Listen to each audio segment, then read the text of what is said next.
any psychological maladies as such remain opaque, and there's a certain amount of enigma connected to the classification of the disorders and the origins of the symptoms. And many times we're confusing the symptoms for the actual diagnoses. While so much remains mysterious, it doesn't also mean that with progress that we're going to necessarily understand all of these things. And that's why metaphysics or ontology is required within the field, one that it connects to higher levels of reality and distinct ways of knowing ourselves, the world, and holding relationship in that way. And another thing I think that's really center to this piece is the notion of time and how we exist in time, and at the same time we're connected to the atemporal, what is eternal, what is outside of time.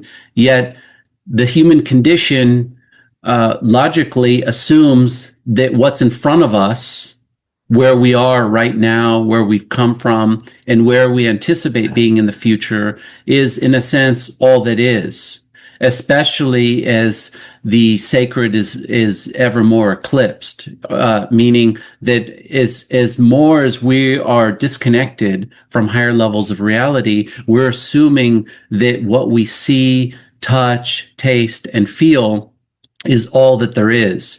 And so this really creates a very circular bubble that we can't escape out of when we're not perceiving the wholeness of reality. And so this is something that's very much a modern problem. I don't want to reduce all of the mental health challenges of the world, that are ever more globalizing, to the spiritual crisis. But I wouldn't say that a lot of it exists that's not connected in some shape or form to this spiritual crisis that we're experiencing. And again, I don't think it's that artificial intelligence, transhumanism, or any technological utopias, down the road are we're going to resolve this issue.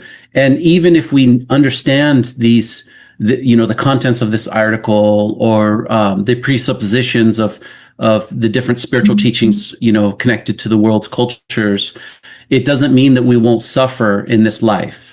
It doesn't mean that we're going to be free of all of these challenges that we face, but there can be more human thriving as it's connected to higher levels of reality.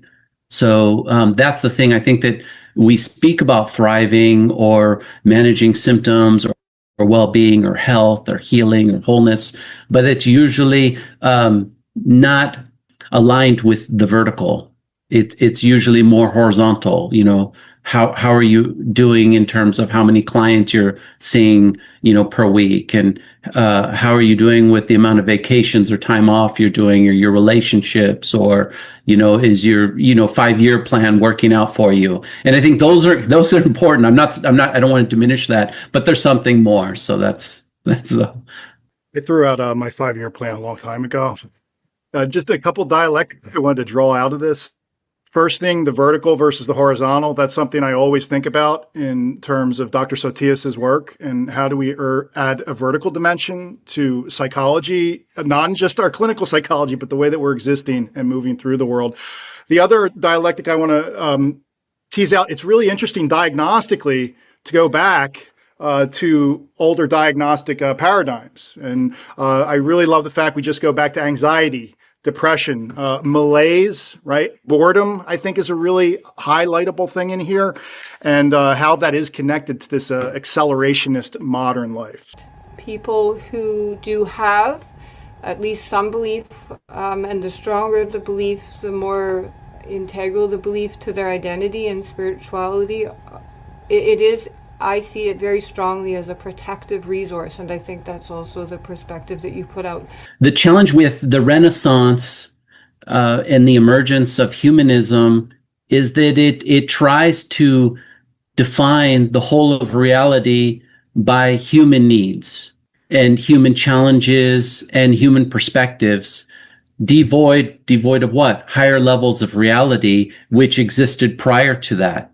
So that's the challenge. And so any true diverse or integral epistemology way of knowing would recognize the fullness of what it means to be human, and it's not antithetical to what it means to be human, but it's the deep expanse in terms of the spirit, the intermediary of the soul and the body. And so these are the three divisions that consist of who and what we are in the fullness. And the discipline as it stands now only recognizes the most limited aspects of the intermediary of the psyche, not even the full scope of the intermediary, because the highest levels of the psyche or the soul connect us to the spirit. If we're looking at behaviorism, which CBT and DBT can be in a way continuations of that first paradigm of modern Western psychology, it wants to throw out the mind or consciousness and go about measuring activity or behavior in the world. And then if we look at psychodynamic theory or Freudian psychoanalysis, it only looks at the most pathological aspects of the psyche. Then we turn to humanistic psychology, and you mentioned humanism, and they did a really important job in debunking a lot of the facets of behaviorism and psychoanalysis, yet they still endorse and accept the foundations of the discipline. And so that's really problematic. And so while existential theories and again, humanistic psychology is really valuable and important, Maslow saw the limits and pointed towards the transpersonal, dimension of psychology. But then again, the limits of transpersonal is that it accepts ways of understanding spirituality that don't align with the diverse cultures of the world. And it kind of blurs the line between authentic forms of spirituality. And in some ways, you could think of it as bypassing human needs and desires connected to humanistic psychology. But Maslow, I don't think envisioned, any kind of bypass occurring. That's kind of the four forces of modern psychology. But what I'm trying to present here is a way of understanding the psyche that's connected to the traditional cultures of the world prior to modernity. So it's not trying to mix modern Western psychology with diverse cultural ways of knowing, but actually restoring the knowledge of the psyche, the understanding of the psyche, and our connection to the universe through its own ways of knowing as it pertains to the diverse peoples of the world. And modern Western psychology usually, now at least, DBT, CBT, and ACT, they try and incorporate spirituality into a framework that is problematic and can't truly embrace the vertical dimension. That's really the crux of it. It doesn't work out. It doesn't equate. So that's why I speak about the spiritual crisis that modern Western psychology, mental health doesn't really recognize at this point. Just a quick question on the problem of spiritual crisis, because I think of the issue of anxiety and depression as some of like the loss of the meaningful in our culture today. The problem is that we are losing the idea of the sacred. We are doing things that are expedient rather than meaningful. There's more pursuit of the expedient rather than the meaningful. And this struck me, at the core of spirituality is the question, what do I do with my pain? We are living in an age where people do not know how to relate with pain anymore. So where does my pain belong in the structure of reality? The short answer is I would say that if you have a religious tradition, a spiritual path that you're on, that this would be something that you fully be present to within your connection to a divine reality. So it's not an avoidance of the pain. It's not looking to escape the pain in some distraction in other experiences. You were mentioning, people seeking out experiences. So it's none of that. It would be being fully present to your connection to on high, to the sacred, order of reality. And, there's the canonical rites of different faith traditions.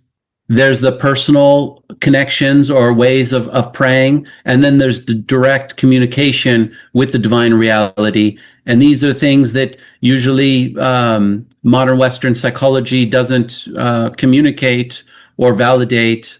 And they're all situated on a multidimensional way of understanding the human psyche and the human being as it intersects with others, the animal world, and the cosmos at large. So, but there's no easy remedy because we want quick fixes. We're constantly, maybe even while people are listening to me speak right now, they're looking at their phones and scrolling for more content, more information. But it's not about more information. We have more information than we can digest. The technological utopias of the future, such as people are speaking about AI 2027 and transhumanism, the enmeshment of technology within the human body. None of these things are going to resolve. And if we do extract the pain from our lives, we're really shortcutting what it means to be human in a temporal reality. The eternal reality that we've come from and we return to is part of our burden and our ability to thrive in this reality. To remove all of our burdens in this life is really to forfeit what it means to be human. Of course, there's extreme cases, and I don't want to say, it's good to suffer or, to be exposed to hardships. I'm not saying that, but there's a certain connection and a deepening of our process of being human that this is essential for. This brings me to the idea of transmutation. How I understand transmutation and the purpose of pain to be, and the actual process of making it into goodness would be that sort of alchemy type of situation that we take the energy of the pain itself and actually change how it is going to exist, right? That idea of encapsulating this energy of pain and transmutating it. Sacrifice is the word I'm looking for. What is sacrifice? It is a change of energy, of its purpose, and it involves pain. So when we face ourselves on one of those 3 points, passive, active, neutral, in the creative process of transmutation, wherein we take our symptomology and we make it into a strength alongside each other, that this is the purpose of pain. It's the pivot point. It's like the most important part.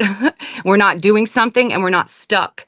I didn't mean by being present to the pain to connect with the pain with our spiritual path that we're on, or the religious, the religion that we have, or I didn't mean to just sit in that solely, and being present isn't just sitting with the pain. It's a deep acknowledgement. And you're right, there are ways of, I think many therapists come into the field because of a deep pain. And so in some ways there's a certain alchemy. If it's really working, I think many people, even therapists, get stuck in the pain and they don't work through it. It's just a way of avoiding to think about that deep pain. And so I think there are ways of being present with, not trying to forget or escape, but also working with other people and holding their burdens as well. And I think that with the vertical connection, the remembrance of spirit, we can work with people and not feel burnout. And that was part of the discussion that we had about, self-care, is that many therapists burn out because they're not connected to something beyond themselves to do the work. And so I think that these are a couple things that are important, but you're right. It requires an alchemy. And again, though, sometimes we're called to hold these burdens throughout our life. But traditionally, the indigenous peoples, the first peoples, and those diverse peoples around the world, they realize that this is not the only reality that exists, this temporal order. And so that's what holds them and allows them to face what we experience. But I think the postmodern mind says, no, everything needs to be perfect and ideal. And we want to put ourselves in a bubble where we don't feel the pain. As we were talking about like being stuck in the pain and holding on to these struggles and the suffering, I thought of like the current medical model and how quickly we jump into prescribing medicine for depression and anxiety, which also seems like a way of avoiding, because it just makes you numb to the feeling. And then you're not aware that this thing that you're feeling is a symptom of something deeper. It doesn't let you do the more profound vertical work. It keeps you in the horizontal. It just keeps you productive. That ties in really well with a lot of the other stuff that we've discussed in these reading groups, the daydreaming, the fact that we don't have the time to sit with our emotions, to really process them, and the fact that they're normal. It's a part of life. I think we tend to jump into pathologizing things that are the normal discomforts of humanity. But yeah, now we are in a moment where we're stuck. There's like no real progress being done. And I think it's because of that circular progress of the psychological field, where we just kind of move into more of the medical, and then it goes into the humanist, and then but it's all in the tangible, in the now, in the physical, which doesn't really encompass everything. In the back of our minds, we're all waiting for a new novel therapy and then a new certification in that therapy. And then we can feel more equipped to just sit here like I'm sitting with you. You know, I've no idea what to say or do. And, you know, how can I just attune to connecting with you in your fullness while I'm not sure what's going on? There's no interaction that doesn't have the spirit, psyche, and corporeal realm, the spirit, the soul, and body. And so that comes into all of our interactions. It's just that the modern Western psychology excludes that.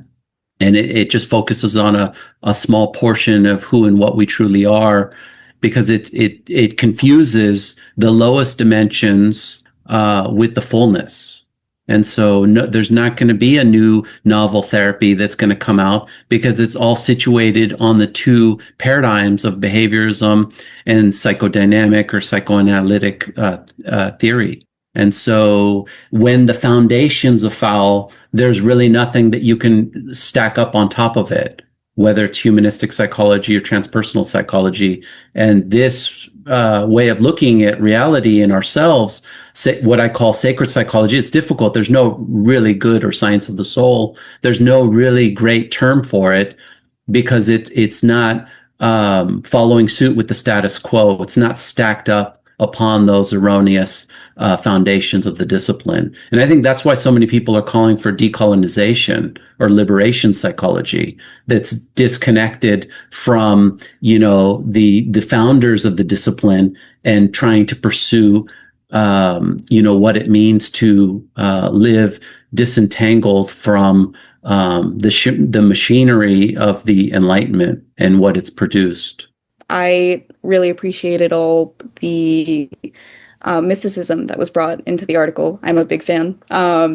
And I will say, like, I have never felt more content than when I did when I was studying Islamic mysticism and Rumi and the aesthetics. I think it's a state that we need to find ourselves in a little bit more. We don't want to confuse not knowing with there's no way of knowing. There is a knower that transcends us when we cultivate the virtues or purify ourselves and cleanse the heart of its hardness, its ice-like character that has come about because of the condition of things and our identifications with the things of the world, not connected to what's higher.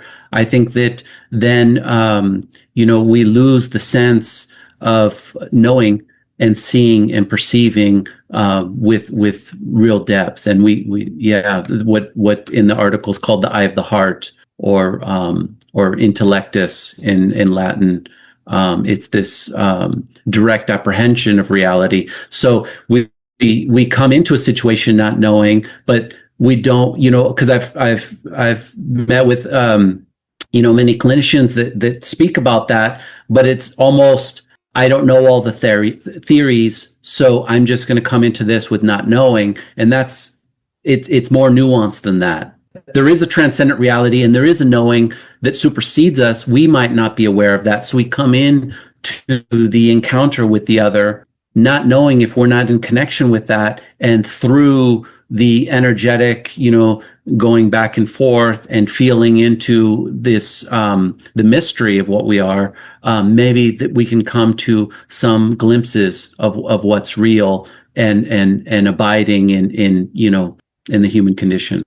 I think that this idea of not knowing and knowing really ties into Plato's allegory of the cave that you included, Dr. Sotios, and I found that part really interesting, just the idea that people can mistake shadows for the real world. And you said, as mental healthcare providers, we need to discern what lies beyond the phenomenal world of fleeting appearances. And that really makes me think of what you were saying, Delia, about the idea of trust versus mistrust, and the idea that shadows are constantly changing. What do we trust? And then also what you were saying, Christina, the idea, can we get a quick fix? Can I just say that thank you for bringing that up? I just want to say, yes, I think the DSM, the ICD, really mistakes the symptoms. It's precisely that. It's mistaking the symptoms, for the real glimpses of what's true and abiding. I saw the parallels of how you mentioned the horizontal and vertical viewing, how that's been lost in the postmodern era, and how I see that translated into specifically the DSM, how it's tied to the Western view of individualism. I see that with every revision of the DSM where overlapping disorders are separated more and more. On top of that, each disorder is either removed or like a symptom of it is removed if it's not quantifiable. To a certain degree, I think it's a little misguiding because there is a lot of overlap seen. And so trying to dissect everything into a quantifiable data sometimes leads to misdiagnoses of people. And it's like, oh, if you don't meet criteria 1 through 9, then you don't count for the disorder. We're not taking into account a person's subjective experience and all the other overlapping things that go into it.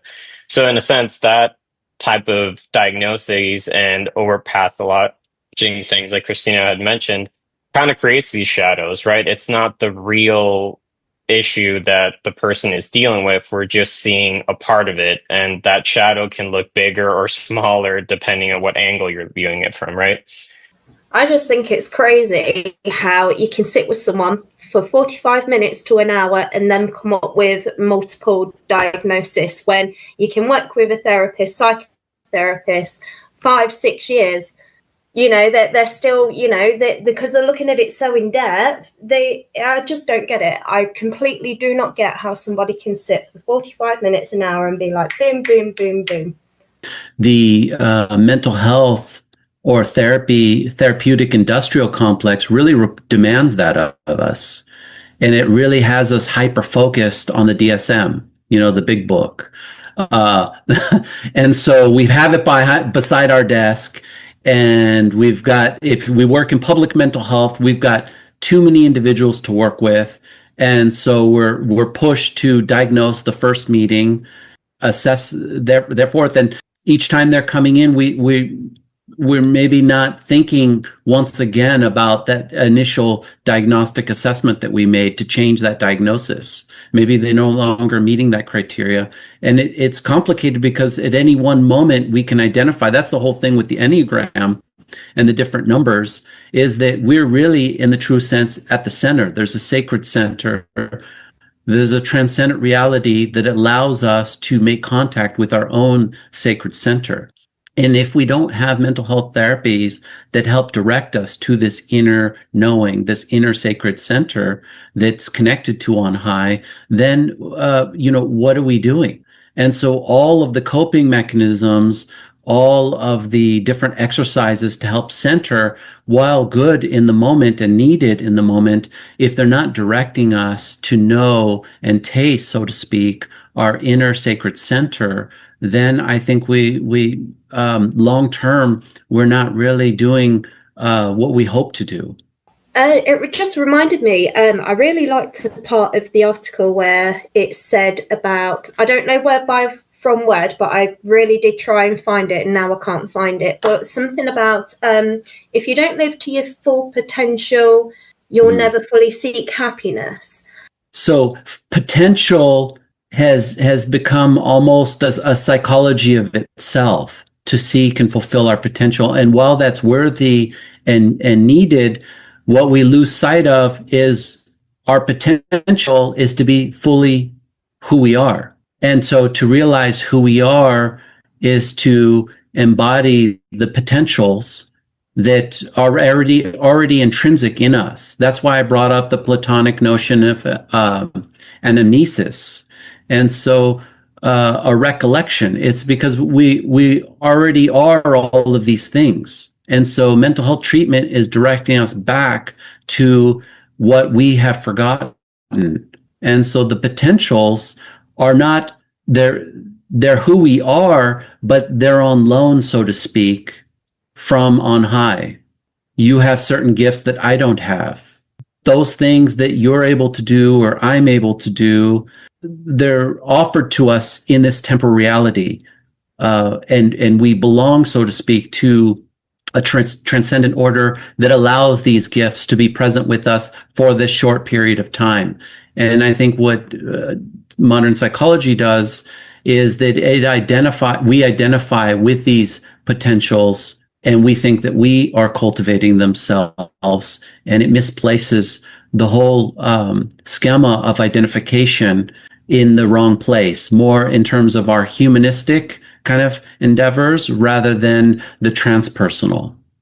Potential for a while actually was an enraging concept to me once I started exploring my own, like, I guess, intellectual mapping and being aware of where I was going. Potential, I just hated that word. It felt dead to me.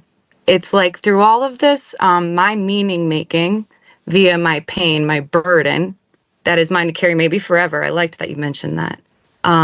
That's where I'm going to find my fuel for asserting my skill of transmuting its power, its energy. This is the heart of meaning, I think, which is like, whoa, what a thing to say, but I don't know how else to say it. I'm grateful for my pain. I love the way my mind works. I feel very powerful. I don't know where I'm going, and I'm okay with it. I remain receptive.